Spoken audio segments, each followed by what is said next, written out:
thing that inspired me most today in the Palais was a particular session which was talking about bringing the chaos back to planning and to strategy. And I thought this was really inspiring because actually they dealt with it in a really interesting way. There's a real theme emerging around kind of almost a little bit of a backlash against the very data-driven culture that's developed over the last, say, 5-6 years, and a bit more short-termism. So there's a backlash against that, more creativity. But actually these guys, and that's what they talked about, but they talked about it in a very respectful way. They were like, data's fantastic, it can aid the creative process, but we have to get the balance better.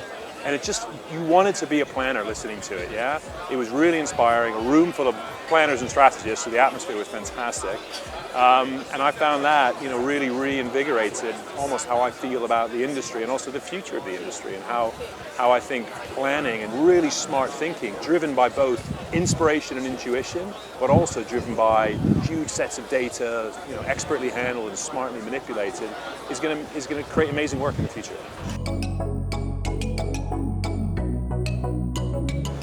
So I think across the sessions I saw today, the thing that really I think is going to make the biggest impact is a focus on people.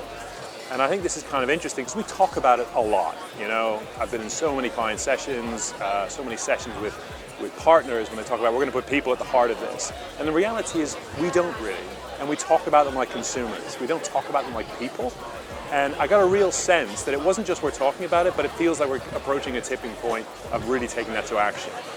And I think that's so important because ultimately what we're trying to do is get people to do something they weren't necessarily naturally going to do, or to do it faster, or to do it more, or to do it in a more valuable way for whatever brand we might be working for at that moment in time.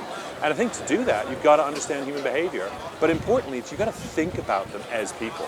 Then bring all the tools you have at our disposal to really understand them and dig out those insights.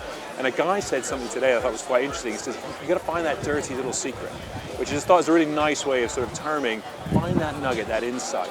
Really focus on people. And I think if we do that, we can genuinely move people, sell more product, deliver better business value, all the things we need to do. So, a piece of work that really inspired me in the Palais today was a small piece of work called Back to Life. And it was in China, and they're trying to get more people to learn how to do CPR. The penetration of knowledge of CPR is like 1% of people. And they just came up with such an interesting and novel approach to this. So there's a sort of Fortnite equivalent game called Blood River in China. Huge, massive following of people. And they put a feature into that game which basically meant if you died in the game, you could perform CPR on yourself, and it was done authentically, but obviously virtually you're doing that CPR, and you could bring your character back to life. And it was just obviously a hugely incentivizing thing, and the more you died, the more you got to practice CPR.